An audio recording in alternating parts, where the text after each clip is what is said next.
Chile is a long, narrow country lining South America's western edge. In recent history, Chile has been affected by its government's political disparity.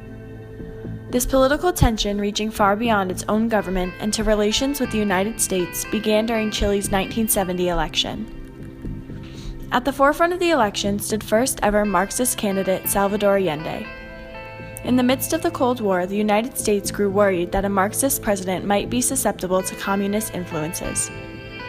Therefore, President Nixon began plotting against the election of Allende by sending secret payments to ensure and promote the advancement of other candidates. The United States government believed this tactic, or their Plan Track 1, would work as successfully at keeping Allende out of the presidency as it had in the prior 3 elections. To the United States' shock, Allende won the election by 1/3 of the popular vote. Before Allende's victory, the Chilean government had previously elected predominantly right-wing candidates. Thus, right-wing government officials remained in place despite their differences in political ideology with the elected president.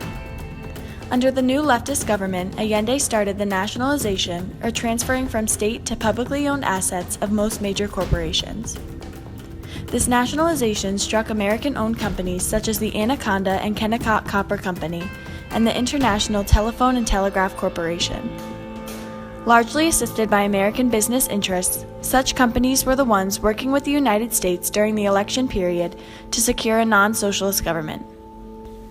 In the period between Allende's election and inauguration, President Nixon, the United States Central Intelligence Agency, and Secretary of State Henry Kissinger began scheming to remove Allende from power. Nixon stated that he planned to make the economy scream in Chile. Along with Henry Kissinger's 40 Committee, the U.S. operated secretly to sabotage and destroy the new Chilean government. The United States was aware of the possible plots to remove the Chilean president, and on September 11, 1973, a military coup under Commander Augusto Pinochet overthrew the government.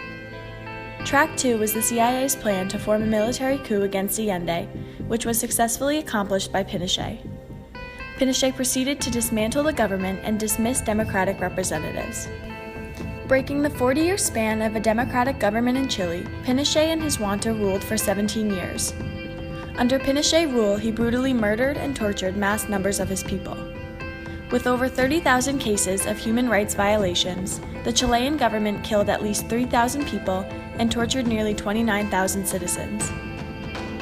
All the while, the United States and CIA were aware of human rights violations Pinochet and his coup were committing, but did not push to intervene. At the end of his repressive, abusive dictatorship in 1990, Pinochet left the Chilean government disassembled and destroyed.